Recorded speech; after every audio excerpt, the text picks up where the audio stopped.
The dust in the Montana Territory of the late 1870s had a taste. It was the taste of grit, of failed crops, and of forgotten promises. Clara Whitfield knew the flavor well. It coated her tongue from sunup to sundown, a constant reminder of the drought that had its boot on the neck of her small horse ranch. At 26, she was a widow, a title that sat on her shoulders as heavily as the yoke she used for carrying water from the nearly dry creek. Her land, a modest spread of rolling, thirsty hills. Was her husband Daniel's dream? Now it was just her reality. It was pressed right up against the coming thunder of the new railroad, a beast of iron and steam that devoured land with an insatiable hunger. The creek was a ghost of itself, a cracked, muddy scar where water once ran free. Her horses, usually sleek and powerful, were leaner now, their coats dull with the same dust that covered everything. Hope was a currency she could no longer afford. Debt was another matter entirely.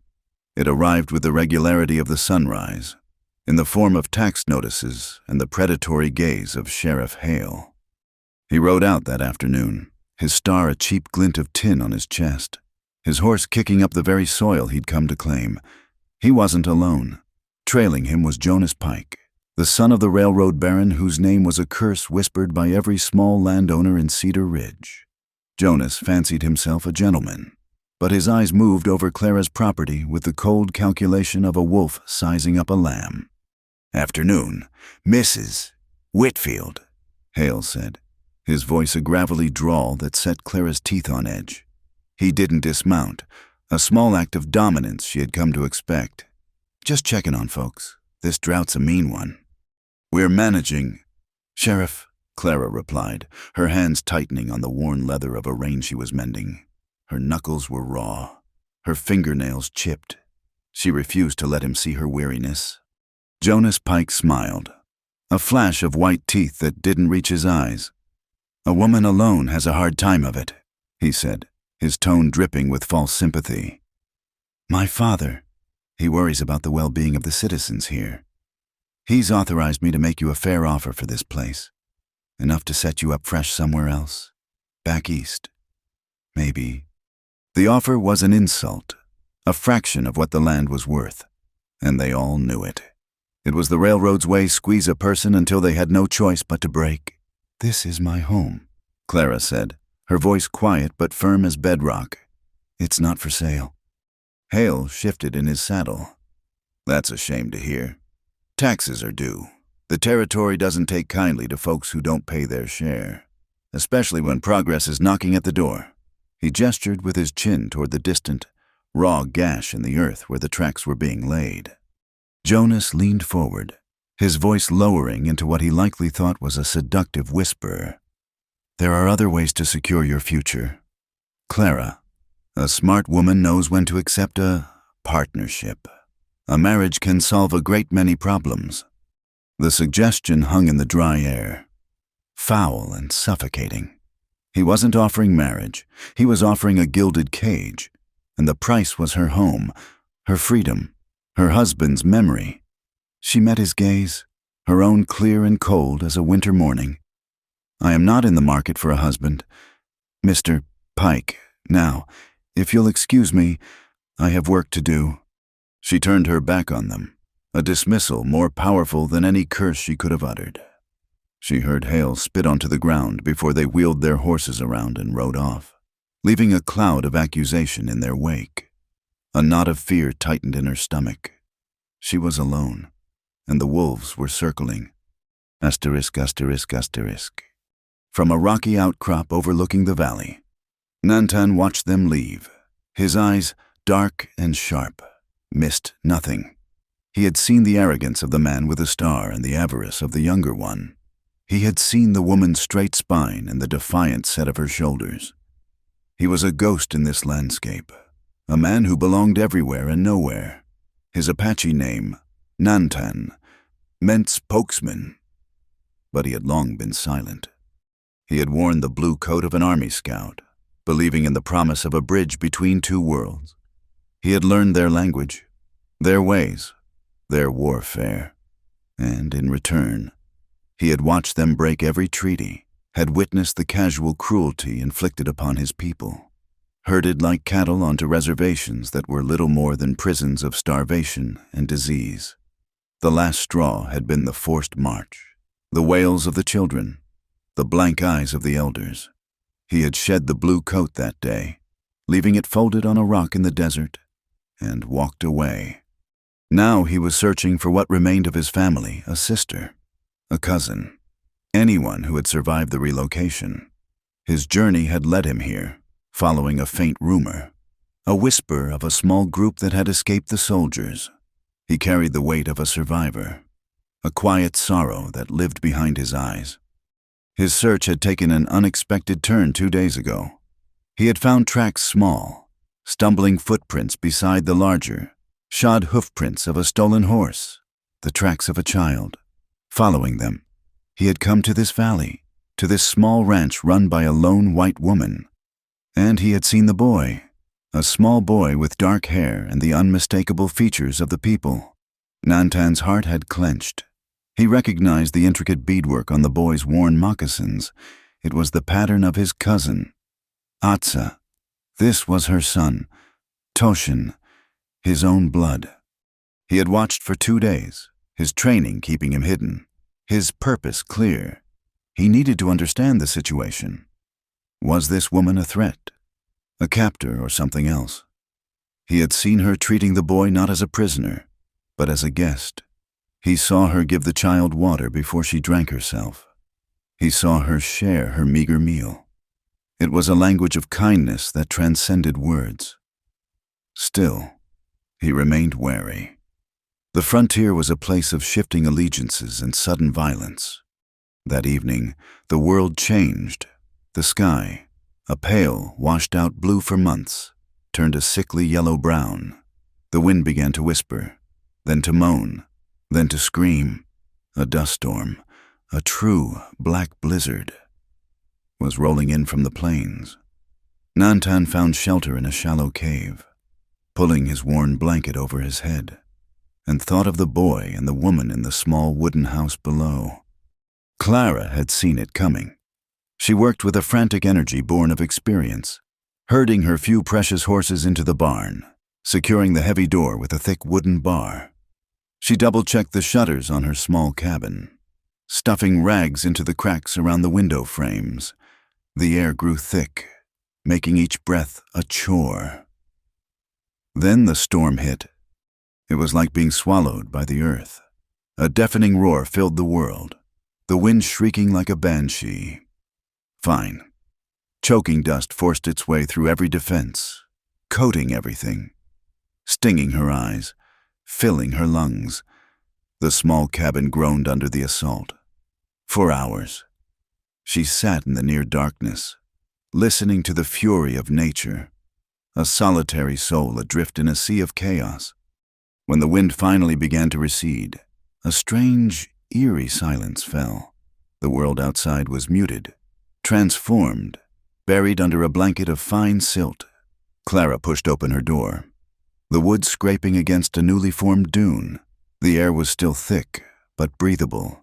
It was in this surreal, orange-lit twilight that she saw it, a small shape, half buried in the dust near her well. At first, she thought it was a fallen calf, but as she drew closer, her heart leaped into her throat. It was a child, a little boy, no older than 5 or 6, curled into a tight ball, his face streaked with dirt and tears. He was unconscious, his breathing shallow. He wore the tattered remains of buckskin leggings and a simple cotton shirt. He was Apache, or part Apache.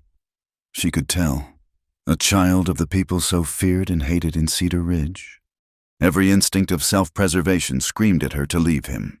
To take in an Apache child was to invite trouble of the worst kind. Hale would use it as the final excuse he needed. The townsfolk would call her a traitor, but then the boy coughed, a weak, rattling sound, and his small body trembled. She saw not a race, not a political problem, but a child on the brink of death. Daniel's face flashed in her mind his kindness, his belief that a person's worth was measured by their compassion. not their fears. With a surge of resolve, she knelt, gently scooping the boy into her arms. He was lighter than a sack of flour.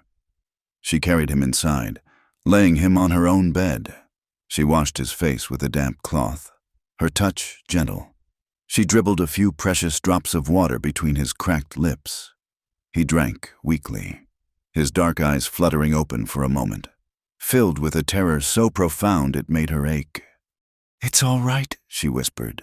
The words meant more for herself than for him. "You're safe now."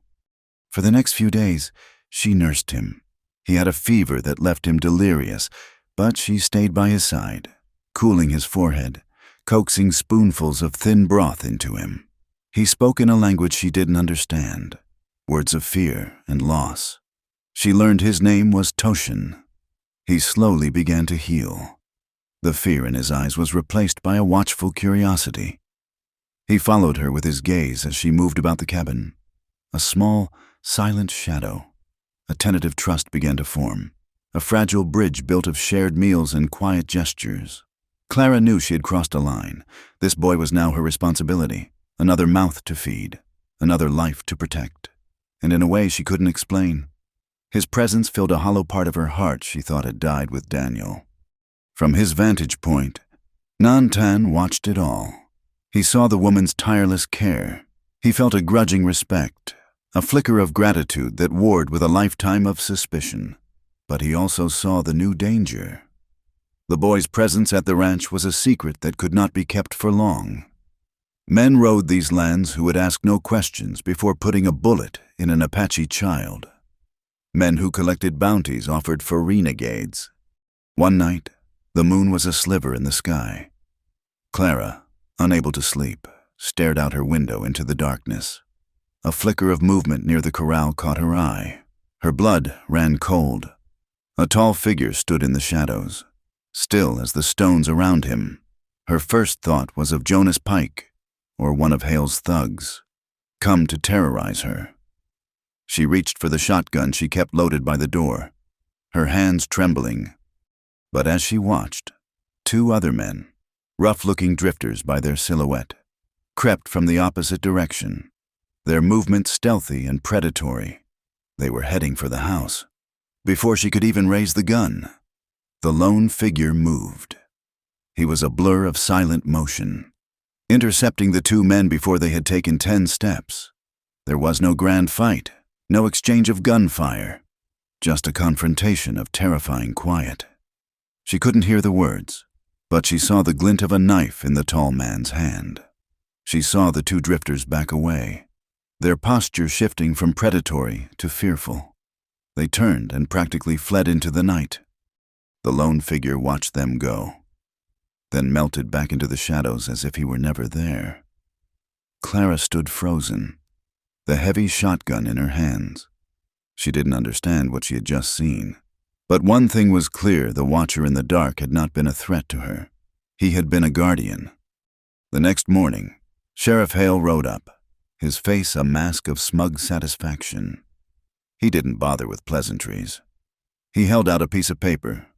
"Official notice, Mrs. Whitfield," he announced, his voice ringing with finality. "You've got 30 days to pay your back taxes in full. If you don't, this ranch and everything on it goes up for public auction." Clara took the paper, her hand steady despite the tremor in her soul. 30 days. It was a death sentence for her home. The paper felt like a stone in her hand, dragging her down. She looked out at the parched land, at the barn that housed her future, and at the small cabin where a lost boy was finally learning to feel safe. The question was no longer just about survival. It was about justice. And in this parched, lawless land, she wondered who, if anyone, was on its side. The 30-day notice was a brand on Clara's mind, searing itself into her thoughts with every sunrise that failed to bring rain. The dust was no longer a simple nuisance. It was a shroud, slowly suffocating her ranch. The well was a muddy pit, the creek bed a map of cracked earth.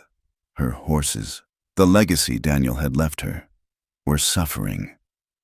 Their thirst was a silent accusation. She had no choice. The old prospectors used to talk of water high up in the granite teeth of the mountains, secret springs that defied the drought. It was a long shot, a dangerous trek into territory frequented by predators, both four-legged and two. But it was the only shot she had. She packed two of her sturdiest horses with empty barrels, her husband's old shotgun resting in a scabbard beside her saddle.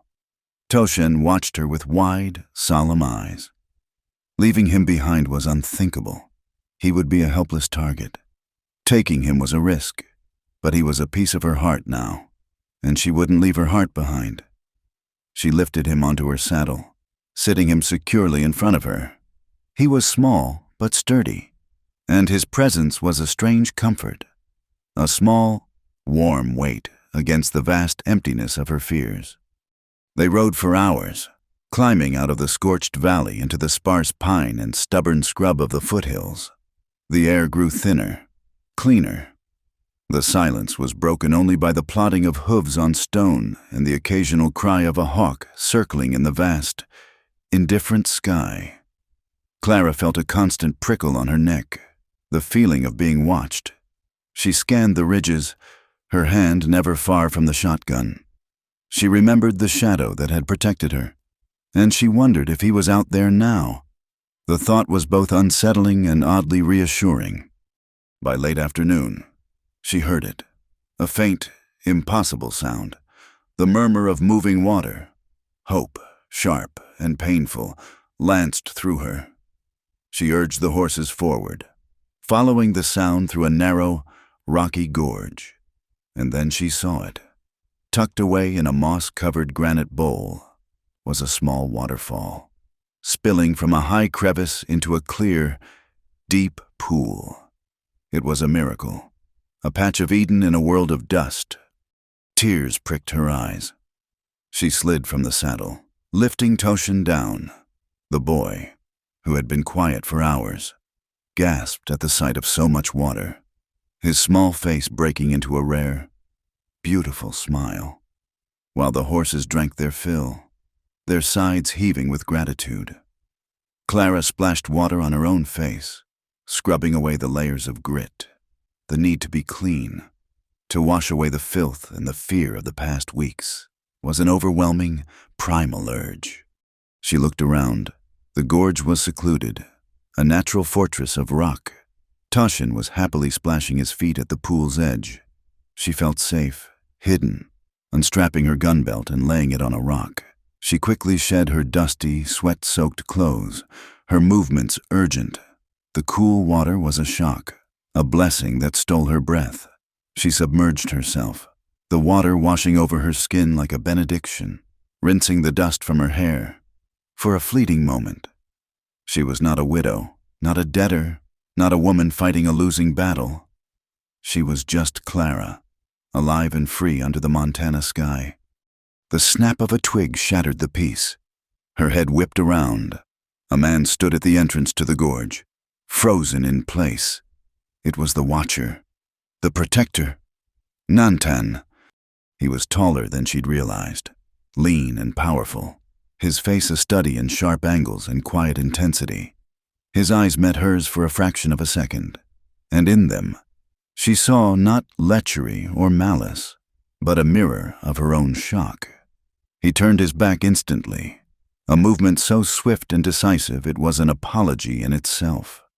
The rigid line of his shoulders spoke of a profound respect for her privacy, a stark contrast to the leering eyes of Jonas Pike. Clara scrambled for the bank, her heart hammering against her ribs with a mix of shame and adrenaline. Her clothes were a dozen feet away. She was exposed, vulnerable. She crouched behind a boulder, trying to will herself invisible. She heard him move, but he did not approach. When she dared to peek, he was gone from the entrance. But on a large, flat rock near her discarded clothing lay his deerskin poncho, a silent offering of cover and dignity. A moment later, his voice came, low and steady, from beyond the entrance of the gorge. His English was slow, carefully chosen. "Forgive the intrusion," he said. "I was not watching you. I was tracking others. They are gone now. You are safe." The words hung in the air. Asterisk. He was tracking others. The drifters. He had followed them, or men like them. All this way to ensure she and Toshin were out of harm's way. The shame burning in her cheeks cooled, replaced by a wave of stunned realization. This man, this Apache stranger whose society had taught her to fear, had appointed himself her silent guardian. She dressed quickly, her hands fumbling with the buttons on her shirt. When she emerged, wrapping his poncho around her shoulders for a warmth she didn't yet need, he was standing with his back to her, looking out over the valley. Toshin was at his side, looking up at him not with fear, but with a deep, instinctual recognition. "Thank you," Clara said, her voice barely a whisper. Nantan turned, his gaze respectful, never dropping below her face. "The boy is your kin?" he asked, nodding toward Toshin. "No," she said, "I found him, after the storm." His expression didn't change, but she saw a flicker of something in his eyes, relief. Perhaps. He looked at Toshin, and for the first time spoke in the soft, flowing sounds of the Apache tongue. The boy, who had barely spoken a word to Clara, answered him immediately. A torrent of words pouring out of him. A conversation of ghosts and sorrows passed between them. A story Clara could only guess at when it was over. Nantan looked back at her. "He is my cousin's son," he said simply. "I have been searching for them." The weight of it settled on Clara. This guardian angel was not hers. He was here for the boy. The knowledge should have made her afraid, but it didn't. It made a strange, painful kind of sense. They filled the water barrels, the task creating a temporary, unspoken truce. As the sun began to dip below the mountains, a change came over the air. The temperature plummeted with an unnatural speed, the mountain air turning from cool to bitingly cold. A freak autumn chill was descending upon them. They would not make it back to the ranch before nightfall, and this cold was dangerous. They made camp in a small clearing on the edge of a pine forest. Nantan built a fire with an efficiency that seemed like magic, a small, hot blaze that fought bravely against the encroaching darkness and the penetrating cold. They ate in silence, sharing Clara's meager rations of jerky and hardtack. The firelight danced on their faces, throwing their shadows long and dark against the trees. Toshin, exhausted, huddled close to Clara, wrapped in her bedroll, and was asleep in moments. But the fire was not enough. The cold was a physical thing, a predator that gnawed at them through their clothes. Clara's teeth began to chatter. She saw Nantan, sitting stoically across the fire, was shivering almost imperceptibly, his jaw tight. To fall asleep in this cold was to risk not waking up. She knew the stories of travelers found frozen solid just feet from a dead fire. Propriety was a luxury afforded by warmth and safety. Here, it was a fool's vanity. Her survival, and more importantly, Toshin's, depended on shared body heat. Her mind raced, battling a lifetime of ingrained rules against the stark reality of their situation. Nantan seemed bound by his own code, keeping his distance, respecting a boundary she had not drawn but that was understood by them both. A widow and an Apache man. The world they came from would see only scandal, but that world was 1,000 miles away. Here, there was only the cold, the darkness, and the will to see the dawn. She had to be the one to speak. She had to give the permission. "We'll freeze if we stay like this," she said, her voice sounding loud in the silence. Nantan looked at her, his expression unreadable in the flickering light. He knew what she meant. He gave a slow, single nod. She moved her bedroll next to his, close to the fire. She lay down, pulling Toshin tightly against her front. Then, taking a steadying breath, she spoke to the man beside her. "Lie with your back to mine, please, for the warmth." He moved without a word, settling behind her. A solid living wall against the cold. The heat from his body seeped through her clothes, a profound and immediate relief. But it wasn't enough. The wind picked up, slicing through their thin sanctuary. Toshin whimpered in his sleep. Clara made a choice. It wasn't born of passion or desire, but of a deeper, more fundamental need for survival, for trust, for a human anchor in a hostile world. She shifted, turning carefully to face him, keeping the sleeping child bundled between them. "This will be warmer," she whispered to the darkness. She felt him hesitate for a fraction of a second, a tension in his body that spoke of his own internal conflict. Then he relaxed. He shifted, drawing her and the boy closer, his arm coming around them to cocoon them in the bedrolls. It was not the embrace of a lover, but of a protector. He tucked the blankets in around her shoulders, his movements sure and impersonal. She rested her head on his chest, the rough wool of his shirt against her cheek. She could hear the steady, slow beat of his heart beneath her ear. It was the sound of life, of strength, of honor, and for the first time in a long, long time, she felt completely safe. The promise of the title was fulfilled not in lust, but in a simple, profound truth. She let him hold her, willingly, so they might all live to see the morning. The dawn came, pale and gray, the cold finally broken by the weak sunlight. They moved apart with a shared, unspoken understanding, a new intimacy hanging between them that was deeper than a touch. As Clara began to pack their meager camp, her hands stiff with cold, she checked the straps on Daniel's old saddle. The rough journey had worked a seam loose on the saddle skirt. Annoyed, she picked at it, and her fingers brushed against something hard and flat tucked deep inside the leather lining. Her brow furrowed. She worked her fingers into the hidden slit and pulled. It was a small rectangle of oilcloth, folded tightly. With trembling hands, she unwrapped it. Inside was a hand-drawn map, rendered in Daniel's precise, familiar hand. It was a map of their ranch, but it showed things she had never seen. Lines and symbols marking rock formations, and a single, blue line that ran from the mountains, deep underground, directly beneath her property. At the bottom, a note was scrawled in his handwriting, asterisk, "The heart of the valley runs deep. Clara, never forget that. Asterisk." It was a map to an underground river, an aquifer, a secret source of water, hidden beneath the parched earth. It was life, it was hope, it was the key to saving everything. She stared at it, the fragile paper a testament from her dead husband, delivered to her by a journey forced upon her by desperation, and survived by the trust of a stranger. Trust, she was learning, wasn't built on grand promises.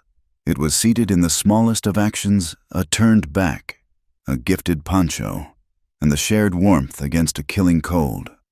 The map was a secret fire in Clara's pocket, on the long, quiet ride back to the ranch. Its presence was a constant, almost physical warmth against her thigh. It was a promise from a ghost, a lifeline from a world that no longer existed. But Daniel's promise couldn't pay taxes.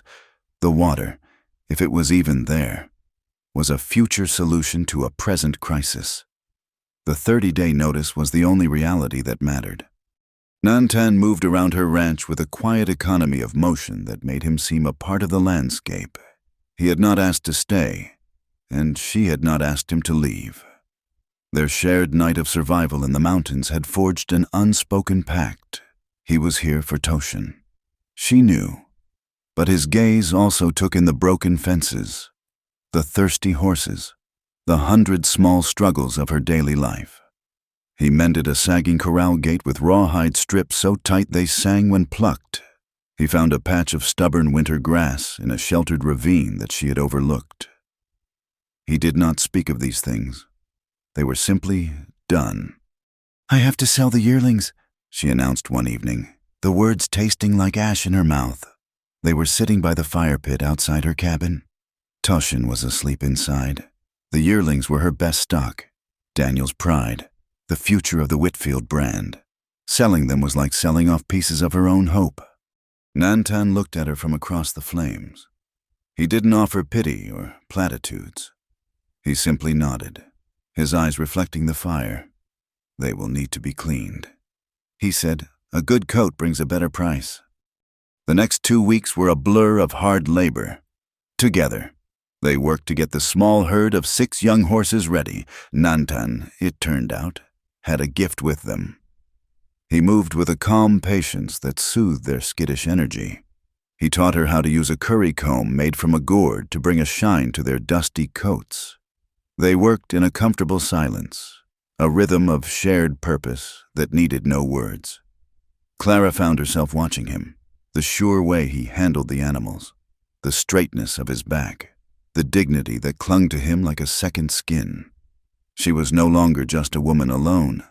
She was a woman with an ally, and the distinction was as profound as finding water in the desert. The day she rode into Cedar Ridge, leading the string of polished yearlings, a knot of dread was tangled in her gut. The town was a dusty street lined with false-fronted buildings, a place that had always felt more like a cage than a community.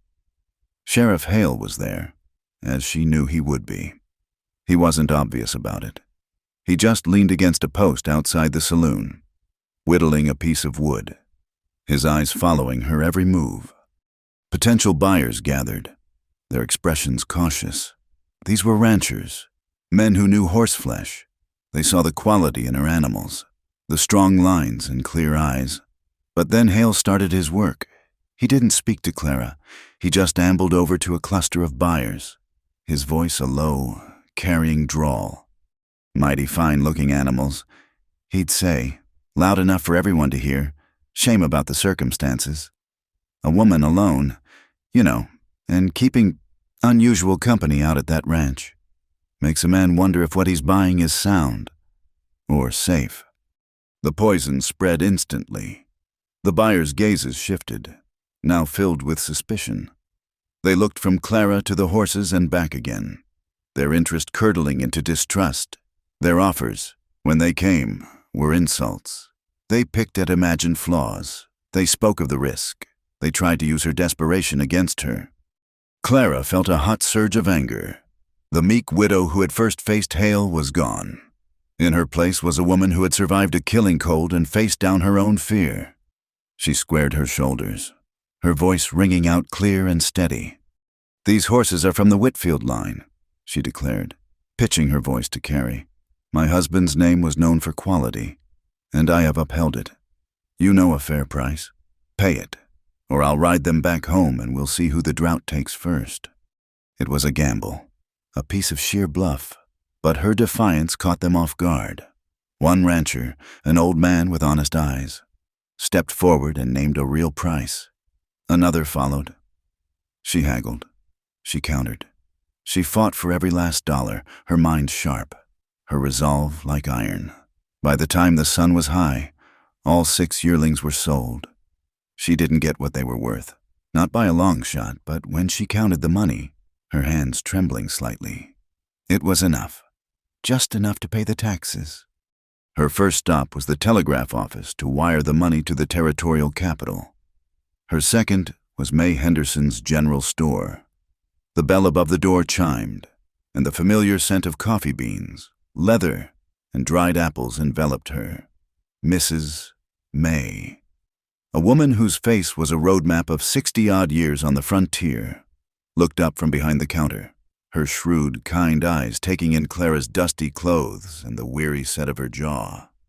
"Heard you had a tough time of it this morning," May said, wiping down the counter with a damp cloth. "Hale's got a mean streak wide as the Missouri." "I managed," Clara said, pulling her shopping list from her pocket. May finished with her chore and leaned closer, her voice dropping to a conspiratorial whisper. "Clara, you need to be careful, more than usual. I had some of the railroad surveyors in here yesterday, buying whiskey. They were bragging, said they were remarking the boundaries out your way. Said Pike told them the original surveyor was a drunk and got the lines all wrong." Clara went cold. "They were on my land." "On what they say is Pike's land now. They moved the stone marker down by the creek, stole 20 acres of your best pasture without firing a shot." The audacity of it was breathtaking. It wasn't just pressure anymore. It was outright theft, sanctioned by the Baron and his hired sheriff. The law wasn't a shield. It was a weapon they were using against her. The wooden boundary post, hammered into the earth by Daniel himself, was a symbol of their life, of their claim. To move it was to desecrate his memory, to try and erase their very existence. As if summoned by the devil himself, the store's bell chimed again. Jonas Pike stepped inside, bringing with him the scent of expensive cologne that couldn't quite mask his rotten core. He smiled when he saw Clara, a predatory gleam in his eyes. "Clara, my dear, I saw your little horse sale. A pity you had to part with such fine stock for pocket change." He sauntered over, blocking her path. "It doesn't have to be this way. Allow me to treat you to dinner tonight, at the hotel. We can discuss a more permanent solution to your troubles." Her every instinct screamed no, but she looked at his smug, confident face and realized that knowing your enemy was a weapon in itself. "Fine, Mr. Pike," she said, her voice clipped. "Dinner?" Across the street, Nantan watched the door of the general store. He had followed Clara to town, a silent, unobtrusive shadow. He trusted her skill, but he did not trust this place. He saw Pike enter, and a cold stillness settled over him. When they emerged minutes later, the set of Clara's jaw told him she had agreed to something she hated. He remained at his post, leaning against the wall of the blacksmith shop, an unmovable fixture of watchful waiting. He did not have to wait long. Sheriff Hale and two of his loutish deputies sauntered across the street, their spurs kicking up dust. They stopped a few feet from Nantan, their expressions a mixture of contempt and curiosity. "Well, look what we have here," Hale drawled, hooking his thumbs in his belt. "Got yourself a long way from the reservation, boy." Nantan said nothing. He didn't even look at them. His gaze was fixed on a point far down the valley, as if they were nothing more than buzzing flies. "Cat got your tongue," one of the deputies sneered. "Or you just forget how to speak English when you ain't hiding behind a woman's skirts." They wanted a reaction, they wanted an excuse. A single shove, a raised fist, would be all they needed to drag him to the town's flimsy jail, or worse. Nantan remained motionless. He had faced down charging cavalry and cornered bears. These loud, insecure men were nothing. He had learned in the army that true strength was not in the attack, but in the discipline to hold your ground. His stillness was his armor, his silence his weapon. It infuriated them. "Maybe he needs a little persuasion," Hale said, taking a step forward. "I wouldn't, Sheriff." The voice was quiet, but carried an unmistakable authority. Father Morrison stood at the edge of the boardwalk, his black coat dusty, his face etched with weariness. "The man is causing no trouble. I believe the scripture has something to say about bearing false witness against your neighbor." Hale shot the preacher a venomous look, but held his ground. He knew how far he could push. Antagonizing a lone Apache was one thing. Crossing the town's moral compass in public was another. He spat on the ground near Nantan's feet. "This ain't over," he growled, before turning and stalking back to the saloon with his deputies. Father Morrison walked over to Nantan. "That was wise," he said, "but they will not stop. They are looking for a reason." He looked at Nantan, his eyes filled with a deep, pragmatic sadness. "She should hire you, officially, a ranch hand. It's a piece of paper, but in their world, paper matters. It gives you a reason to be there they can't as easily argue with." The dinner at the hotel was an ordeal. The dining room was stuffy, filled with railroad men and speculators. Jonas Pike spoke of his father's grand vision, of a valley transformed by iron and commerce, a valley with no room for small-time ranchers who couldn't see the future. His proposal was no longer veiled. It was a threat. Join us, Clara, or be swept away by the tide. She left as soon as she could, her head pounding. When she got back to the ranch, she found Nantan and Toshin by the fire. The boy was leaning against him, his small face illuminated by the flames. In a quiet, halting voice, prompted by a gentle question from Nantan. He was telling his story. He spoke of soldiers, of his mother Atsa being pushed onto a wagon, of shouting and crying, and of how he had slipped away into the trees and just ran. The story ended, and a heavy silence fell. Nantan put a comforting hand on the boy's shoulder. He spoke a few soft words in Apache, a vow that needed no translation. Then he looked at Clara and said in English, "I will find his mother." Clara took a deep breath. She had made her decision. "Nantan," she said, her voice firm, "I need to hire a ranch hand, someone to help with the stock and watch over this land. The pay is next to nothing, room and board, mostly, but the job is yours, if you'll take it."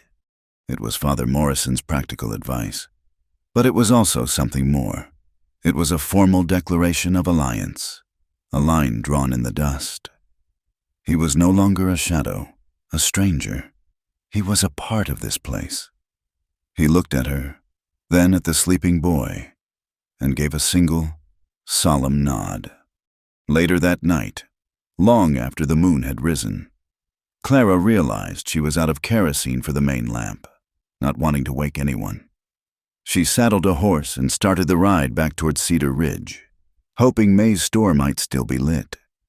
She took a familiar shortcut behind the saloon, where the alley was choked with discarded barrels and shadows. As she neared, she heard voices, thick with whiskey, Hale and Jonas Pike. She instantly reined in her horse, pressing herself into the deep darkness of the alley wall. "She's stubborn," Jonas was saying, his voice laced with frustration. "She actually got the tax money. We need to encourage her to see reason." Hale grunted. "What did you have in mind?" There was a pause, and then Jonas's voice, low and chilling. "It's a dry season. Accidents happen. A barn fire, a terrible tragedy. It would be a shame for all that remaining horse stock to be lost. A tragedy that would make the land, shall we say, significantly less valuable." Clara's blood turned to ice. She backed her horse away, silent as a ghost, her heart hammering against her ribs. This wasn't about the law or about money anymore. They were going to destroy everything she had. They were going to burn her home to the ground. The ride back from town was a frantic, desperate flight through the darkness. The words Clara had overheard echoed in her mind. A drumbeat of pure malice asterisk, a barn fire, a terrible tragedy. It wasn't a threat, it was a promise. She galloped into the ranch yard, the horse's sides heaving, and threw herself from the saddle before it had even skidded to a stop. Nantan was there in an instant, a silhouette against the starlight, drawn by the sound of her panicked arrival. He saw the look on her face and needed no explanation. "They're coming," she gasped, the words tumbling out. "Hale and Jonas, they're going to burn the barn." He didn't waste time with questions. His gaze swept the darkness, assessing, calculating. When? I don't know. Soon. The helplessness was a physical weight, threatening to crush her. They were two people against a conspiracy of fire and greed. How could they possibly defend this whole valley? "Then we do not wait for them," Nantan said, his voice calm and level in the chaos of her fear. "We give them less to burn." His meaning was clear. They worked through the night in a silent, furious race against a faceless clock. They moved the horses, not into the barn, but out into the farthest pasture, a wide-open space of sparse, dry grass where they would be safer from spreading flames. They hauled buckets of precious water from the nearly dry well, soaking the walls of the small cabin and the wood of the barn itself, until their arms ached and their backs screamed in protest. It was a fool's errand, a child's sandcastle against a coming tide, but it was asterisk something asterisk. It was a refusal to be a passive victim. As the first hint of dawn painted the eastern sky a bruised purple, they collapsed in exhaustion. The attack hadn't come. The waiting, Clara realized, was its own form of torment. It was then, sitting on the porch steps with hands raw and blistered, that she remembered the map, the secret fire in her pocket, She pulled out the oilcloth, her movements stiff. She showed it to Nantan, her finger tracing the blue line Daniel had drawn. My husband believed there was water, a hidden river, right under our feet. Nantan studied the map, his dark eyes missing nothing. He walked the ground, comparing Daniel's drawing to the rock formations, his feet seeming to read the contours of the earth. He stopped at a spot in the center of the yard, a flat, sun-baked patch of ground midway between the cabin and the barn. He stomped his heel. The sound was hard, solid. Then he knelt, pressing his ear to the ground, closing his eyes. He stayed that way for a full minute, a statue of pure concentration. When he rose, he looked at her. He was right, he said, and in those 3 words, the world shifted. The threat of fire was still there, a shadow lingering at the edge of her thoughts, but now it was eclipsed by a fierce, blazing hope. The well became their obsession, their act of defiance. They found Daniel's old tools in the shed, 2 shovels, a pickaxe, and a bucket on a long rope, and they began to dig. The work was brutal. The sun beat down, turning the air into a furnace. The topsoil was baked hard as brick. The pickaxe rang with a jarring clang each time it struck the earth, sending vibrations up their arms. They took turns, one digging, the other hauling away the dirt, a steady, grueling rhythm. Clara had never known such labor. Her muscles screamed, her palms bled, but she refused to stop. Every swing of the pickaxe was a blow against Jonas Pike. Every shovelful of dirt was a rejection of Sheriff Hale's smug grin. They were not waiting for destruction. They were digging for life. Nantan worked with a tireless strength that awed her. He moved with the earth, not against it, his power coming from a deep, centered place. He taught her how to use her weight, how to breathe, how to find a pace that could be sustained for hours. Toshin watched them, a small, silent observer, bringing them sips of their carefully rationed water, his face a mixture of concern and wonder. He was seeing them build something, and the act of creation was a powerful antidote to the fear that had haunted them all. They dug for 2 days. The hole grew deeper, a perfect circle of dark, cool earth in the middle of the bleached yard. They passed the 6-foot mark, then 10, then 12. The dirt turned from dry dust to something heavier, damper, a faint, loamy smell. The scent of deep earth rose to meet them. Hope was so thick in the air it was almost tangible. Late in the afternoon of the 2nd day, Clara was at the bottom of the hole, her face caked with mud, her clothes soaked with sweat. She swung the pickaxe, and this time, there was no jarring ring of metal on stone. There was a dull, wet asterisk thump asterisk. The ground beneath her feet seemed to soften. She struck it again, harder. A dark, muddy water seeped up around the head of the pick. "Nantan," she cried, her voice cracking with emotion. He was there in a second, peering down into the hole. He lowered the bucket. She filled it not with dirt, but with thick, dark mud. He hauled it up, then lowered it again. This time, when it came up, it was a quarter full of cloudy, miraculous water. He lowered himself into the hole beside her. Together, they dug with their bare hands, scooping away the mud until a small, steady trickle began to flow from the earth. It wasn't a river, it was a seep, a slow, patient offering from the heart of the valley. But it was water. It was life. By evening, the hole had 2 feet of water in the bottom. They worked the pump they'd salvaged from the old well, and after a dozen sputtering, groaning complaints, it caught. A stream of clear, cold water gushed from the spout. Clara laughed, a sound of pure, unadulterated joy. She plunged her hands into the stream, splashing her face, letting the impossible coolness wash away the grime and the exhaustion. The horses, drawn by the sound and scent, came to the corral fence, their heads raised, whinnying with a thirst she could finally quench. They filled every trough, every bucket. They drank until their stomachs ached. They had done it. They had found Daniel's secret. That night they fell into their beds, an exhaustion so deep it felt like peace. The threat of pike and hail seemed distant, a problem for another day. Tonight they had water. Tonight they had won. The smell of smoke woke Clara from a dead sleep. For a moment, she was disoriented, her mind thick with sleep. Then, the smell registered, acrid and terrifying. She shot out of bed. An angry, orange light flickered against her window. She threw open the cabin door and her heart stopped. The hay barn was an inferno. Flames, 50 feet high, clawed at the night sky.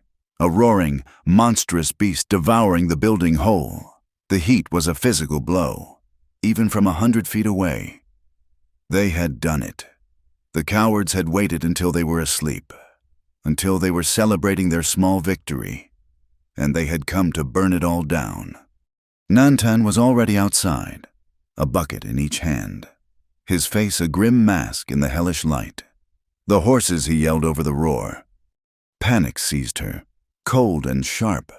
The main herd was safe in the far pasture, but she'd brought 3 mares, heavy with foal, into the smaller corral near the barn for the night. They were trapped, screaming in terror, their eyes wide and white as they reared against the fence, trapped between their enclosure and the terrifying heat. Adrenaline surged through her. She grabbed buckets and ran to the new well, working the pump handle with a frantic strength she didn't know she possessed. Nantan was already at the corral, trying to soothe the terrified animals, his low voice a steady counterpoint to the fire's rage. They threw bucket after bucket of water onto the corral fence, trying to keep the flames from jumping the gap. The fire was too hot, too fast. Embers rained down around them, small, burning stars that ignited the dry grass wherever they landed. It was then that she heard the cough, a small, weak sound from the cabin. Toshin. Smoke, thick and black, was pouring from the cabin's open door, the wind having shifted, driving the choking cloud directly toward the small building. She had been so focused on the barn, on the horses, that she hadn't seen the new danger. "Toshin!" she screamed, dropping her bucket. She ran for the cabin, but Nantan was faster. He moved like a shadow, a blur of motion through the chaos. He covered his face with his wet bandana and plunged into the smoke-filled doorway without hesitation. An eternity passed in the space of a few seconds. Clara stood frozen, screaming the boy's name, her heart seizing with a terror far greater than any fear for her land or her life. Then, Nantan emerged from the smoke, striding through the doorway as if from the mouth of hell itself. In his arms, he carried Toshin, who was coughing and sputtering, but alive. He carried the boy clear of the smoke, laying him on the grass, his touch gentle, his face fierce with a protective fire that burned hotter than the barn. The world narrowed to that small circle on the grass. Clara knelt, pulling the boy into her arms, murmuring his name over and over. He was alive. He was safe. The barn, the fences, the hay, it was all just wood and grass. This small, breathing child was everything. The fight went out of them. The barn was a lost cause. They could only watch as the roof collapsed in a shower of sparks, the main timbers groaning as they gave way. They focused on dousing the small grass fires, stamping them out, beating them with wet sacks until, as the sun rose on a scene of devastation, the last of the flames died. The morning light revealed the full extent of the wreckage. The barn was a skeleton of blackened, smoldering timbers. The air was thick with the stink of wet ash and defeat. It was in this gray, grim landscape that a buggy appeared, rattling up the road. It was Dr. Fowler, his face grim, his medical bag on the seat beside him. May Henderson must have seen the glow from town and sent him. He checked Toshin first, pronouncing him clear of any serious harm from the smoke. He cleaned and bandaged a burn on Clara's arm she hadn't even realized she'd gotten. He looked from the ruins of the barn to the new well, then to the determined set of Clara's jaw. "This wasn't an accident," he said. It wasn't a question. No, Clara said, her voice hard as stone. The fear and despair of the night had burned away, leaving behind a cold, hard rage. And I'm not going to let them get away with it. I'm filing a complaint. I'm suing them for damages. Doctor, Fowler nodded slowly. It will be your word against the sheriff and the richest man in the territory. Clara, you'll need more than a good story. You'll need proof. As the doctor was leaving, Nantan spoke, his voice quiet. The proof is here. He walked over to the place where the fire had been set, a spot near the main doors where a pile of oil-soaked rags had been thrown against the wall. The rest of them had only seen the fire. Nantan, with the eyes of a scout, saw the story written in the ashes. He knelt, pointing. They came on horseback. 3 of them, he said, gesturing to the faint hoofprints in the dust. Prints that had been preserved from the main fury of the flames by a slight rise in the ground. 2 of the horses are shod with standard shoes. But this one, he traced the outline of a print with his finger. This one is different. The right forefoot. The shoe has a nick in the outside edge, a V shape, a careless blacksmith, or a stone cut. It is a clear mark. He moved from the hoof prints to the scorched earth, his eyes scanning the ground. He picked up a half-burnt piece of what looked like a cigar. And this, it is an expensive cigar, not the kind the local hands smoke. Clara stared at the print in the dust. A memory surfaced, sharp and clear. Jonas Pike at the general store, leaning against the post, one foot hooked behind the other.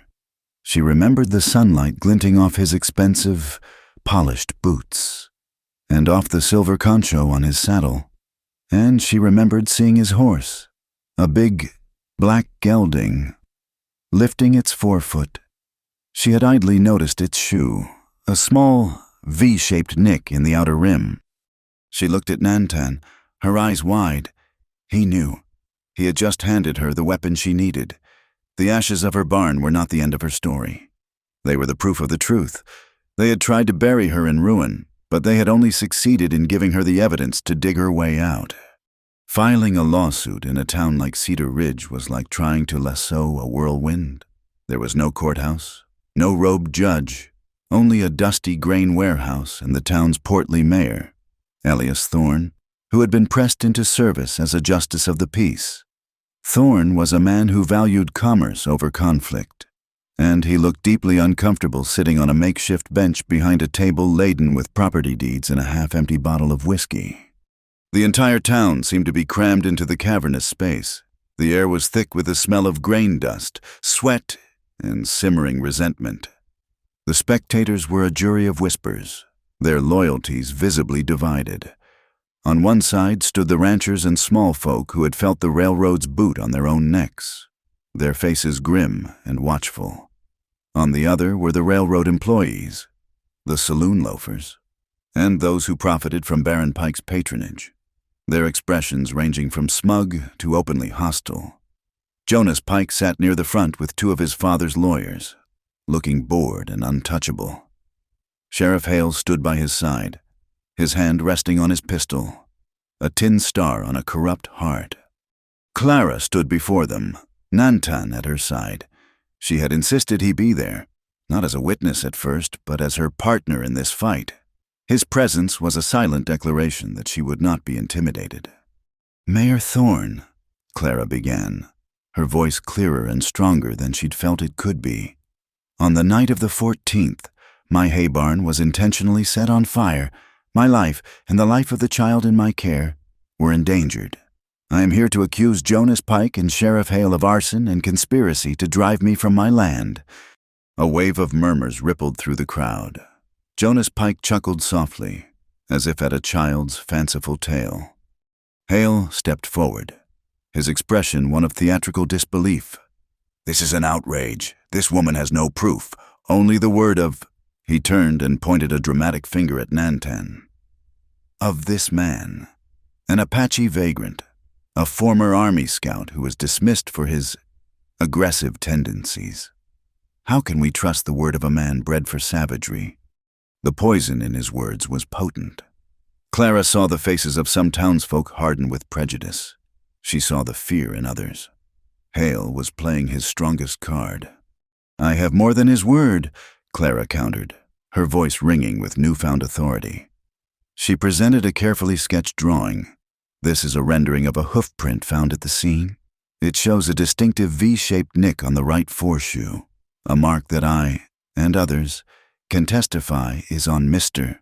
Pike's black gelding." She then held up the half-burnt cigar. "And this was found in the tinder. I doubt many ranch hands in this valley can afford Mr. Pike's brand." The evidence was circumstantial, but it was solid. The murmuring grew louder. Jonas's smile faltered for the first time. Before the mayor could respond, May Henderson pushed her way through the crowd, her account ledger held in front of her like a shield. "Elias," she said, her voice cutting through the noise. "You know my books are square. I've never cheated a soul in 30 years. "Of course, May," the mayor said, looking relieved to see a friendly face. "Well," she said, flipping open the ledger to a marked page. "The night of the fire. Not an hour before it started. Sheriff Hale came into my store. He bought 5 gallons of kerosene, said it was for cleaning engine parts." She produced a slip of paper from the book. "Here's the receipt. He paid in cash. I thought it was odd. In the 10 years he's been sheriff, he's never bought more than a pint of kerosene at a time." A collective gasp went through the crowd. All eyes turned to Hale, whose face had gone pale beneath his sun-weathered skin. He was trapped in a lie of his own making, exposed by a simple, honest ledger. He was stocking up for the station house," Hale stammered. "Then the station house must be mighty greasy," May retorted dryly, and a few nervous chuckles broke the tension. Next, Father Morrison stepped forward, his expression pained, as if he were about to perform a painful but necessary surgery. "I don't like to speak ill of any man," he began, his quiet voice demanding silence, "but truth has a claim on us all. A few weeks ago, in the saloon, I heard Mr. Pike speaking with the sheriff after Mrs. Whitfield had refused one of his offers. I heard Mr. Pike say, and I quote, 'If she won't listen to reason, perhaps we should let fire do the dirty work.' The accusation, coming from the town's preacher, landed like a physical blow." Jonas Pike shot to his feet. "That's a lie. The old man is confused." But the damage was done. The tide of opinion was turning. A slow, heavy thing, but it was turning. It was Clara's moment. She stepped into the center of the room, her gaze sweeping over her neighbors.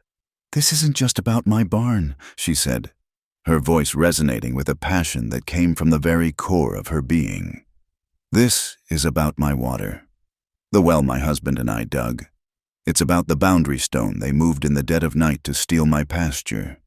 It's about every one of you who has been squeezed and threatened, and told that your home is worth less than a railroad tie." She pointed to the new well, visible through the warehouse's open doors. "They tried to burn me out because I found my own water. They don't want us to have our own water, our own land, our own lives. They want us to be dependent. They want us to be afraid, but I am not just fighting for my home. I am fighting for the right to have a home at all."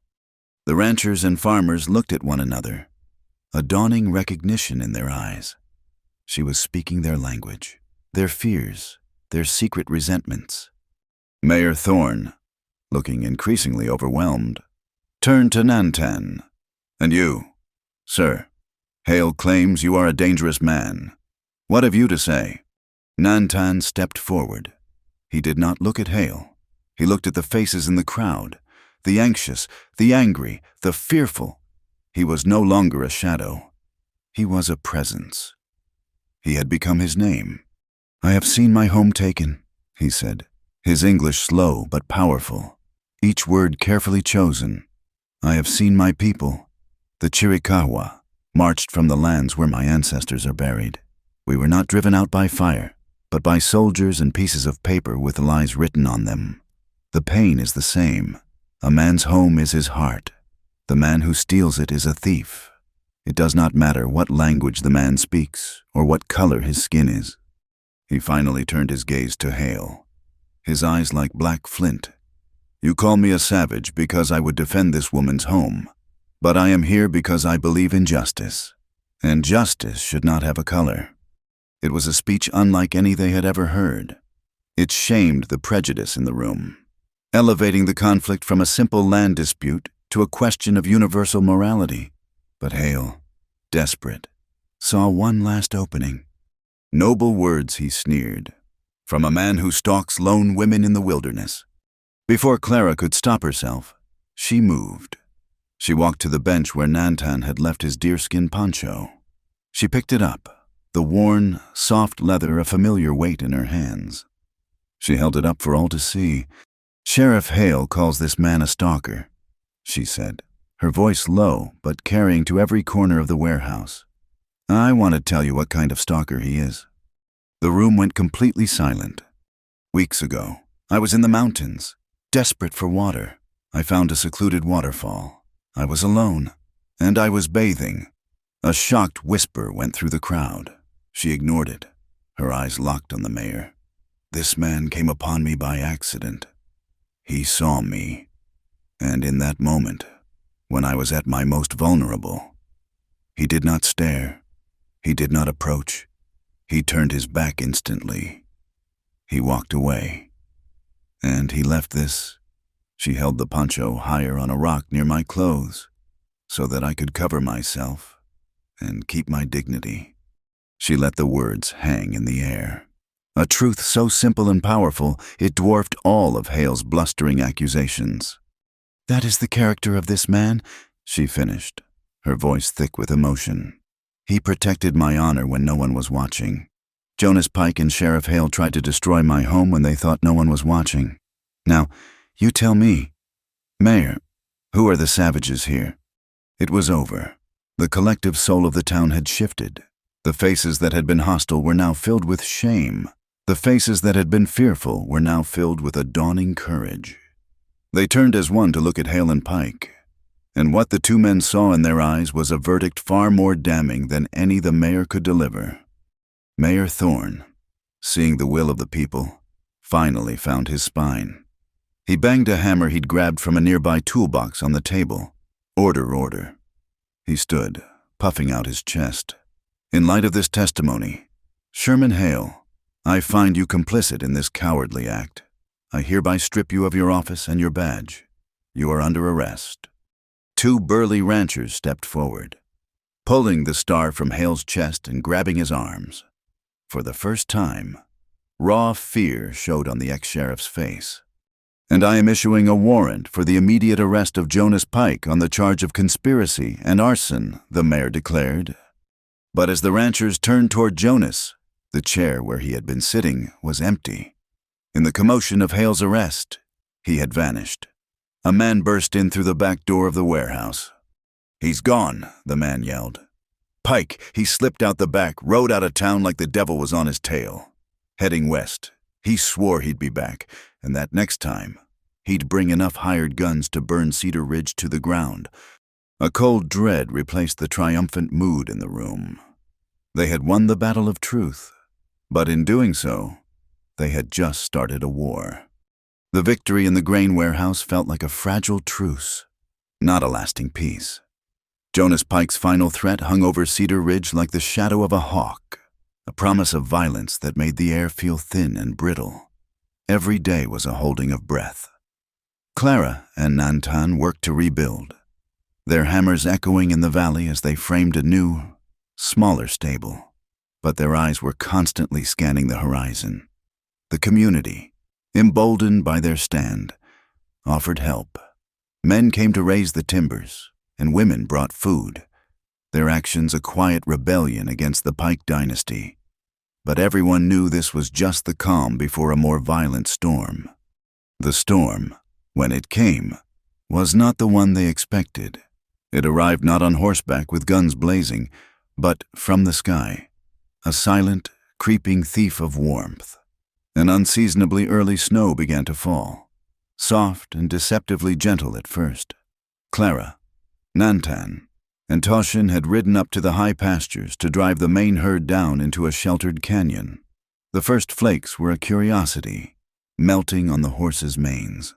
Within an hour, they were fighting their way through a blinding, swirling wall of white. The world dissolved. The sky and the earth became one, a maelstrom of wind and ice. The temperature plummeted, and the wind had a razor's edge, cutting through their coats and chilling them to the bone. They were cut off, hopelessly lost. The ranch was an impossible dream miles away. "There's a line shack," Clara yelled over the shriek of the wind, her words nearly torn from her lips. "An old shepherd's hut, east of here." Nantan, his face a grim mask against the cold, nodded. He knew the place. He took the lead, his uncanny sense of direction their only compass in the whiteout. They huddled together, Toshin wrapped in a blanket between them on Clara's horse, and pushed on.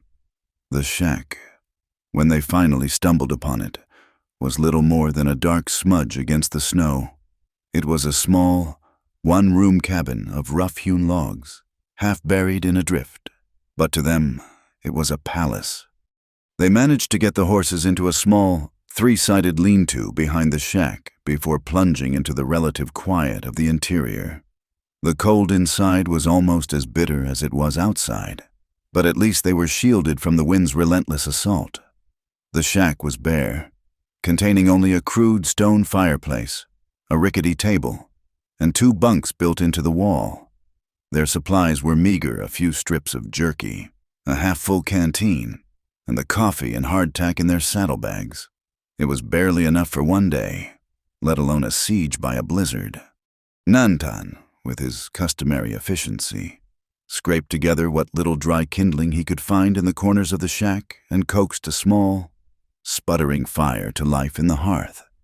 It was a pitiful thing, a fistful of warmth against an ocean of cold, but it was the center of their world. They huddled around it, the flickering light of their single storm lantern casting long, dancing shadows on the log walls. Outside, the storm howled like a hungry wolf. Hours bled into one another. The world became the small, dark room, the sound of the wind, and the creeping, insidious cold that the fire could not keep at bay. By nightfall, the temperature had dropped to a level that was not just uncomfortable, but lethal. Toshin, wrapped in every blanket they had, was still shivering. He had taken to calling Clara Auntie Clara in the weeks since the fire, a term of endearment that both warmed and broke her heart. Now, he looked at her with wide, fearful eyes. "It's so cold, Auntie Clara," he whispered, his teeth chattering. Clara pulled him closer, but her own body offered little warmth. She was shivering herself, her hands and feet numb. She looked at Nantan.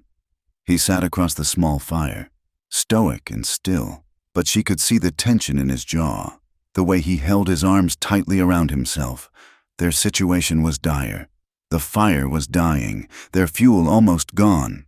Just like that night in the mountains, they would have to share their warmth to survive.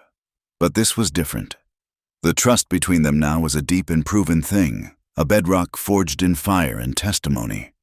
She didn't need to ask this time. She simply moved, shifting the pile of blankets to the floor in front of the hearth, creating a single nest. "Come," she said softly to Nantan. "We must." He met her gaze, and in his eyes, she saw not hesitation, but a deep, somber understanding. He moved to the nest, sitting with his back against a rolled-up saddle. Clara lay down, pulling the shivering Toshin against her. Then she shifted, resting her back against Nantan's solid chest, fitting herself into the space he made for her. The 3 of them became a single unit, a small island of life against the storm. Nantan wrapped the last blanket around all of them, his arm resting over her, a gesture of pure, practical protection. The immediate relief was profound. The shared heat began to push back the deadly chill. Toshin, sandwiched between them, finally stopped shivering and drifted into an exhausted sleep. In the near darkness, with only the faint glow of the lantern and the dying embers, the world fell away, leaving only the sound of the wind and the quiet intimacy of their breathing. The physical closeness broke down a final barrier, opening a space for words that could only be spoken in a whisper. "Sometimes," Clara began, her voice barely audible, "I still expect to hear his boots on the porch. Daniel's." The confession was a ghost, a wisp of vapor in the cold air. When he passed, the silence was the loudest thing I'd ever heard. I thought I would be alone in that silence forever. She felt the steady, slow beat of Nantan's heart against her back. It was a comforting, living rhythm. He didn't offer empty platitudes. He just listened. "I was so afraid," she continued, the words coming easier now. "Afraid of the debt, the drought, the loneliness. But mostly, I was afraid of forgetting what it felt like to not be afraid, to feel safe." She felt his hand, warm and calloused. Find hers under the blanket. He didn't squeeze or caress, he just held it. A simple, solid connection. "Fear is a companion on a long journey," he said, his voice a low murmur near her ear. "It is not a thing to be ashamed of." He was quiet for a long time, and she thought he might say no more. But then he spoke again. "When the soldiers came for my people, I was a scout. I was away. When I returned, they were gone. All of them. My sister, my mother. Atsa." He said Toshin's mother's name with a reverence that was also a wound. "I see their faces when I sleep. The ones I was supposed to protect. The ones who trusted me. I wear the name spokesman, but I was not there to speak for them. The guilt is a cold thing. It lives in the bones." She understood then. They were both haunted. She by a silence, he by a chorus of ghosts. She turned her head slightly, her cheek brushing against the rough wool of his shirt. "You saved Toshin," she whispered. "You saved us from the fire. You spoke for all of us at the trial. Your name is true, Nantan." His grip on her hand tightened for a brief moment. They lay in silence for a long time after that. But it was no longer the crushing silence of loneliness. It was a shared quiet, a space of mutual healing.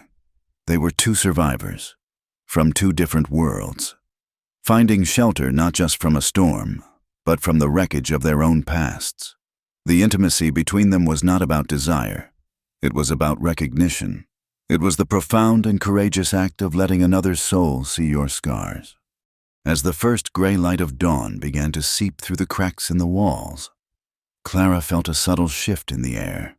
The relentless howl of the wind was softening, dying down to a mournful sigh. The storm was breaking. "When this is over," she whispered, not wanting to break the spell, "when the snow melts, we will talk," he finished for her. It was not a question. It was a promise, a boundary for now, and a doorway to a future they couldn't yet imagine.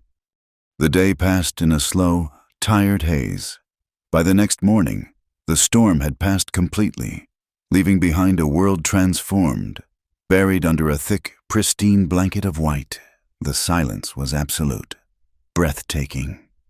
Nantan was the first to go outside, wading through the thigh-deep snow to check on the horses, who were thankfully safe, huddled and frosty in the lean-to. Clara followed him out, shielding her eyes against the brilliant, blinding glare of the sun on the snow. The air was clean and cold, tasting of pine and renewal. For a moment, it felt like a new beginning, a world washed clean. And then Nantan stopped dead. He was staring at the ground, his body tensed. Clara followed his gaze. There, in the otherwise untouched canvas of snow, was a set of tracks. They were not their own. They were from a single, shod horse.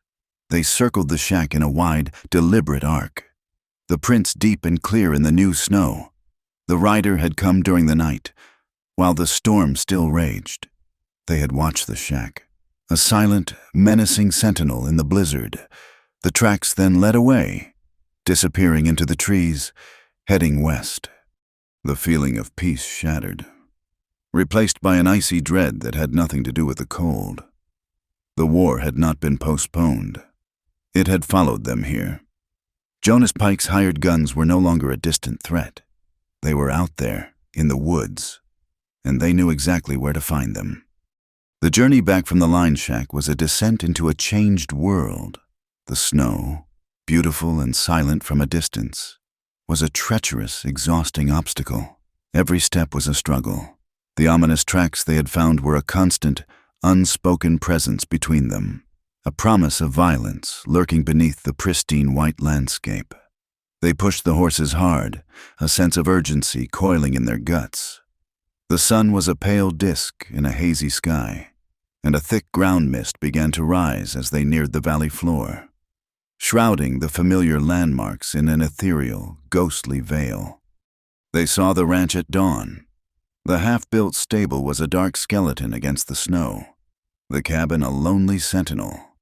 A plume of smoke rose from their chimney, a fire they had not set. The first shot was a sharp, flat crack that ripped the morning silence to shreds.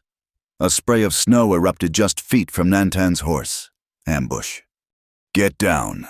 Nantan's voice was not a yell, but a low, urgent command. He slid from his saddle, pulling his rifle free, and melted into a cluster of snow-dusted boulders before Clara had even processed the attack. Clara reacted on pure instinct.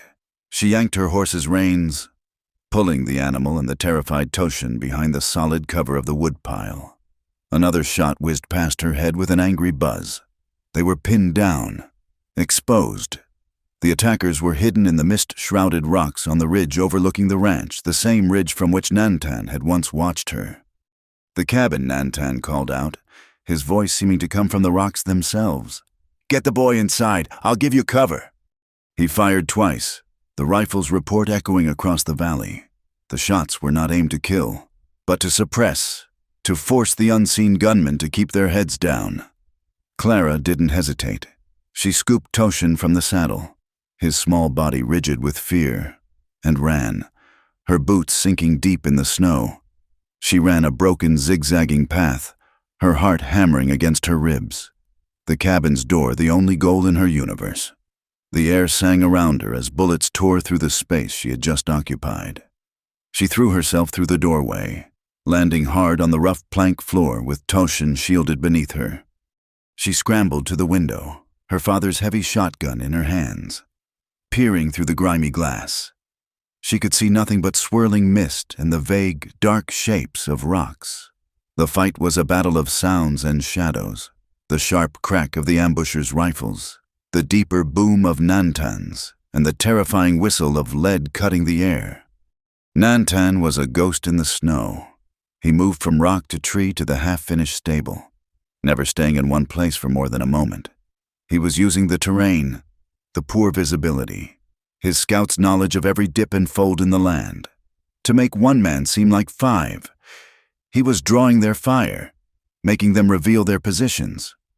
A muzzle flash from a high cluster of rocks gave one of them away.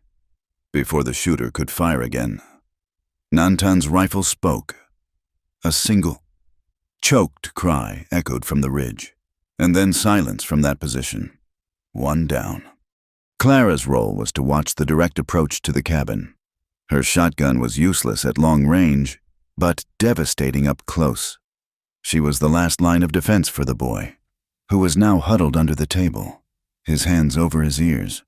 She was no longer a victim waiting for a fire. She was a soldier defending her home. The fight seemed to stretch for an eternity. The mist swirled, offering fleeting glimpses of the battlefield. Then, through a thinning patch, she saw him, Jonas Pike. He wasn't on the ridge with the shooters. He was on horseback at the edge of the property, near the new well, a rifle in his hands. He wasn't even looking at the fight. He was looking at the well's pump, its iron handle stark against the snow. A cold, horrifying realization dawned on her. He wasn't here to kill them. He was here to kill her hope, to destroy the water that was the lifeblood of her ranch, the symbol of her defiance. "Nantan!" she screamed, her voice raw. "The well, it's Jonas!" As if in answer, a new sound reached them, the frantic ringing of a bell from the direction of town, followed by the distant shouts of men, a posse. May must have sent for help the moment she heard the first shots echo down the valley. They were coming, but they were too far away. Jonas heard it too. He knew his time was short. He raised his rifle, taking aim not at the cabin, not at Nantan, but at the heart of the well.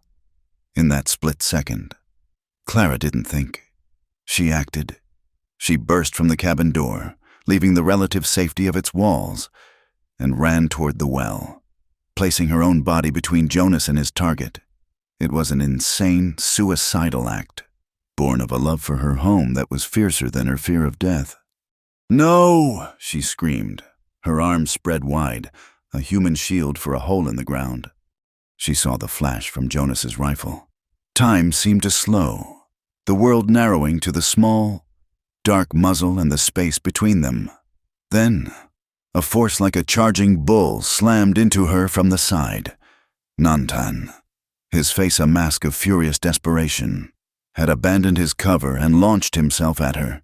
He tackled her, driving her down into the soft, deep snow just as the bullet tore through the air where she had been standing. The heavy slug slammed into the wooden pump handle, shattering it into splinters. Jonas cursed, trying to lever another round into his rifle, but his horse, spooked by the gunshot and the sudden movement, shied violently on the icy ground near the well's trough. Its hooves went out from under it. The animal went down with a terrified squeal.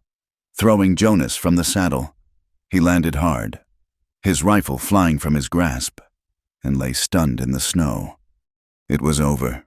The remaining hired guns on the ridge, seeing their employer down and the posse now visible in the distance, melted away into the wilderness. The new sheriff, a young, earnest man named Miller, was the first to arrive, his face grim. His posse, a motley collection of ranchers and townsfolk, surrounded the groaning Jonas Pike and hauled him to his feet. Clara was still on the ground, Nantan kneeling beside her, his hands on her shoulders, his eyes scanning her for injuries. "Are you hurt?" he asked, his voice rough with adrenaline and fear. "No," she whispered, her body trembling. "You saved me." He helped her to her feet, his grip on her arm steady and strong. They stood there, surrounded by the townsfolk, by the evidence of the battle, and looked at their home. It was scarred but standing. The well, its handles shattered, was still there, a promise of life flowing deep beneath the frozen ground. The climax, however, was not the capture of a coward in the snow. It happened 2 hours later. The entire posse had escorted Jonas back to the ranch, a prisoner in his own intended war zone. And then another buggy appeared. This one far grander than Dr. Fowler's, pulled by 2 magnificent gray horses. Baron Pike had arrived, his face a thundercloud of arrogant fury. His lawyers in tow, he had come not to surrender, but to collect his son, expecting to smooth everything over with money and threats. He was not met by a lone widow. He was met by the entire community of Cedar Ridge. They stood in a silent, determined semicircle in her yard. May Henderson, Father Morrison, Dr. Fowler, and every rancher whose land bordered the railroad's path. "This is an outrage," the Baron boomed, his voice accustomed to instant obedience.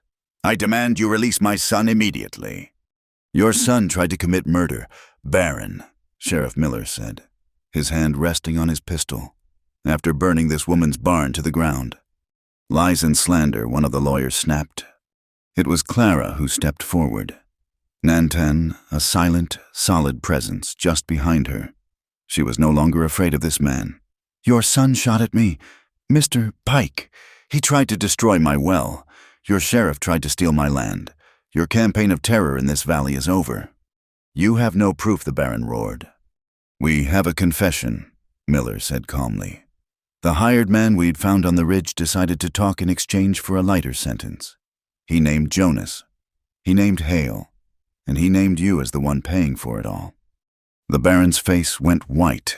He looked from the sheriff to the hard, unyielding faces of the ranchers. He saw no fear. He saw no one he could buy. He had lost. "What do you want?" he finally snarled, the words tasting like poison in his mouth. "We want justice," May Henderson said, stepping forward. "And justice has a price. You will pay to rebuild Clara's barn. Twice what it was worth. You will pay for the livestock she lost, and that's just the start." Father Morrison continued, his voice quiet but firm. "You will sign a new deed, witnessed by all of us, guaranteeing Clara Whitfield's property lines are permanent and incontestable. And you will do the same for every homesteader whose land your railroad touches in this valley. You will sign a guarantee to respect their boundaries. Forever." It was a staggering demand. It was a revolution. They were using his own tactics, the law, the power of a binding document against him. They were forcing him to protect the very people he had tried to crush. Baron Pike stared at them, his empire crumbling around him in a snowy ranch yard. He looked at his son, a pathetic, defeated figure held between two grim-faced farmers. He had no choice. "Draw up the papers," he bit out, his voice choked with rage. As the makeshift documents were being written on the hood of the Baron's buggy, a small group of people who had followed the posse from town arrived. They were a mix of townsfolk and a few native families who lived on the fringes of the territory. And among them was a woman, an Apache woman with haunted, hopeful eyes, who stopped and stared at the small boy standing beside Clara. The woman whispered a name, a sound like a prayer. Toshin. The boy, who had been clinging to Clara's leg, looked up.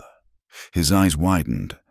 A flicker of a memory, a ghost of a connection, crossed his face. He took a hesitant step forward. Nantan turned, his stoic composure finally breaking. He looked at the woman, and a lifetime of searching and sorrow was in his voice when he spoke her name. Atsa. It was her, Toshin's mother, his cousin. She ran forward, falling to her knees in the snow, her arms open. Toshin ran to her, a small, stumbling run that ended in an embrace of reunion and relief. He was home. Clara watched, tears streaming down her face, her heart breaking and healing all at once. The battle was won. The land was safe. The community had found its strength. But true justice, she realized, wasn't just about punishing the guilty. It was about making families whole again. Spring did not arrive in the valley. It was born from it. The great silence of the snow gave way to 1,000 small sounds of life, the trickle of melting ice, the cheerful chirp of a returning sparrow, the soft sigh of the earth taking its first green breath. The blackened skeleton of the old barn was gone, replaced by a sturdy new stable, its fresh pine timbers smelling of resilience and community. The men who had raised its frame were the same men who had stood with Clara in her yard, facing down a barren. Clara's life had found a new rhythm, one not dictated by survival, but by purpose. A corner of the new stable had been walled off, fitted with a potbelly stove, a slate board, and 3 long benches. This was the Cedar Ridge School. Her students were a testament to the changes in the valley. The freckled sons of ranchers sat beside the shy daughters of railroad workers. And twice a week, Atsa brought Toshin and 3 other Apache children down from their small, newly settled camp in the foothills. Clara taught them letters and sums. But more than that, she taught them that a neighbor was not defined by the land they owned or the language they spoke at home. The school, like the new well, had become a source of life for the valley. Nantan had found his own peace, not in settlement, but in motion. The county, under the guidance of the earnest Sheriff Miller, had created a new position, Territorial Ranger. It was a title they invented for a man they could not define. Nantan was a guide, a guardian of the forests and waterways, and a bridge. He patrolled the vast wilderness, his presence a deterrent to the kind of lawlessness that had nearly consumed them. He ensured the railroad survey crews adhered to the new, legally binding boundaries, and he became an advocate for his own people, ensuring their rights to fish and hunt in their traditional grounds were respected. He had not returned to a reservation. He had helped create a space where his people could coexist with dignity. He was, at last, a spokesman for peace. Toshin was thriving. He was a bright, laughing boy, healed by the fierce love of his mother and the steady affection of the woman he still called Auntie Clara. He was a child of two worlds, as comfortable with a reading primer as he was with tracking a rabbit through the woods with Nantan. He was the valley's future, a living symbol of its hard-won harmony. One afternoon, as Clara was preparing supper, Nantan rode in.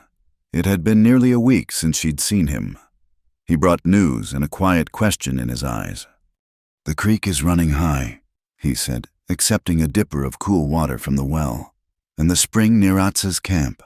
It has never been so full. The elders say the mountain is giving back the water it held during the drought." Clara smiled, a slow, knowing smile. She looked at the well, at its new, sturdy oak handle. Perhaps the mountain had a little help. Their secret lay between them, the gentle twist of fate that Daniel's map had revealed. The underground river that fed her well continued on, seeping through the granite heart of the valley to replenish the very springs the Apache had relied on for generations. Their sources of life were, and always had been, connected. They were drinking from the same water. They ate together on the porch as the sun bled color into the western sky. The promise they had made in the snowbound shack, the promise to talk, had been honored not with a single conversation, but in 1,000 small ways over the past months. It was in the way he repaired her porch step without being asked, and the way she saved him the last of the coffee. It was a language of quiet care, of deep unstated understanding. "Atsa is taking Toshin to visit the high country for the summer," Nantan said, breaking the comfortable silence, "to teach him the old ways, the old stories." "He will like that," Clara said softly. "He has a strong heart, like his mother and his uncle." Nantan looked at her, his gaze direct, steady. The time for unspoken things was passing. "My work as ranger is good. Atsa and her people are safe. The valley is at peace. But my path, it is still the path of a lone man." Clara's heart stilled. This was it, the doorway they had acknowledged in the storm. She could let him walk through it alone, back into the wilderness that was his home. Or she could ask him to stay. But she knew that wasn't the right way. Their entire story had been about consent, about choices freely made. "Is that the path you choose?" "Nantan," she asked, her voice even, betraying none of the turmoil inside her. He was quiet for a long moment, watching the last sliver of sun disappear behind the mountains. "I have walked alone for a long time," he said. "It is a hard habit to break, but I find my feet seem to bring me back to this porch, to this well. I am no longer just searching for what I have lost. I am thinking of what I might build." He stood up and held out his hand. "Walk with me." They didn't speak as he led her away from the ranch, up the familiar trail into the foothills. The air grew cooler, scented with pine and damp earth. The moon was rising, a silver coin in a velvet sky. She knew where they were going. She heard the murmur of water before she saw it. The waterfall. It was transformed. The spring thaw had turned the gentle cascade into a powerful, joyous torrent, thundering into the deep pool, throwing up a spray of moonlit mist. It was a place of rebirth, washed clean of all its old ghosts. Clara had brought a bundle with her, a thick wool blanket she had woven herself over the long winter months, its pattern a simple design of river blue and earth brown. She stopped at the edge of the clearing, the same clearing where he had once left his poncho for her. He stood by the water's edge, his back to her, a solitary figure against the raw power of nature. He was waiting. He was giving her the choice, just as he had done that first day. The choice to approach or to walk away. She did not walk away. She stepped up behind him, her boots silent on the damp moss. She unfolded the heavy blanket. It was not a gesture of modesty or of shame. It was a declaration. She gently draped it over his shoulders, the soft wool settling around him like an embrace. He turned, his eyes questioning in the soft light. She rested her hands on his chest, feeling the steady, familiar beat of his heart beneath her palms. Her voice, when she spoke, was a whisper meant only for him, a sound nearly lost in the roar of the falls. "That day, you turned away to preserve my dignity," she said, her gaze locked with his. "Tonight, I willingly choose to stay." The last barrier between them dissolved in that moment. He gathered her into his arms, and it was not the desperate, practical embrace against a killing cold, but the sure, quiet embrace of a man coming home. He was her guardian, her ally, her friend. He was the man who had seen her at her most vulnerable and shown her only honor. And she was the woman who had looked past the savage the world wanted her to see and found the spokesman for justice, the heart that beat in time with her own. They stood there for a long time, held in the sanctuary of the waterfall's mist, two solitudes that had found a shared peace. Far below, in the valley, the lights of the ranch and the small camp in the foothills twinkled back at the stars. A little way down the path, sitting on a log and sharing a story in the moonlight, were a mother and her son, their laughter a faint, happy sound on the night air. The water from the falls flowed down into the valley, feeding the secret river, connecting them all in its deep, life-giving embrace. The future was unwritten, but for the first time, it felt like a story they would write together. Thank you for listening to this story. We'd love to know where you're tuning in from, so please let us know in the comments below to connect and share your thoughts. If you enjoyed this journey, please subscribe to our channel, Wild West Tales, and give this video a like. And to help this story be heard by more people, please support us by hitting the hype button